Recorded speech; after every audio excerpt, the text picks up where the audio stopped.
Hello and welcome to Ground Zero, where we bring you the very best in citizen journalism. I'm Kenneth. And I'm Shiting.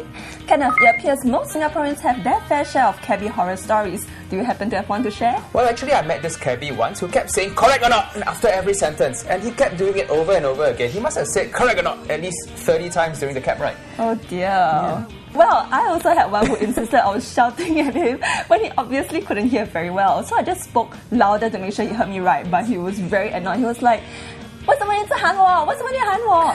I wasn't shouting at you. Well, anyways. Yeah, but passengers aren't actually the only ones on the receiving end of such unhappiness. Taxi drivers are feeling the heat recently as well. Well, Stomper L was enraged when his father, a taxi driver, was cheated of his cab fare. And 3 days later, there was another Stomp post from Steven Nado about a similar incident that happened to his cab driver friend.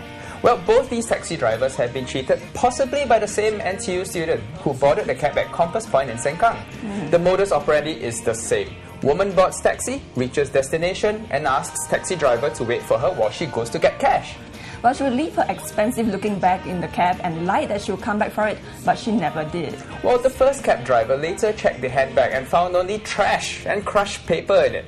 The second driver was left with 2 pieces of goreng pisang, some tissue paper and a plastic box. Well, at least you have lunch. Goreng pisang! I'm sure it's really bad, honestly. Yeah, I would imagine. Yeah, it's just adding insult to injury. The taxi drivers had to clean up after she cheated both of them of more than $20 cab fare. So, I mean, seriously, such utter dishonesty, you know. If she doesn't have the money to take a cab, then go for a bus.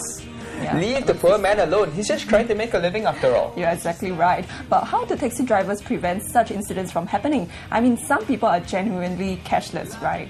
I suppose, but I guess, okay, I suggest that all taxis be installed with a NETS device so that passengers can't have the excuse of just not having cash with them. But if passengers say they don't have their wallets with them, the taxi driver can insist the passenger get someone to come down and pass them the money instead. And of course, for all cabbies out there, be on the lookout for this young woman who boards at Sengkang and alights at NTU. Don't let her get away with not paying a single cent. Well, up next, are Singaporeans bad parents? Find out in the next clip.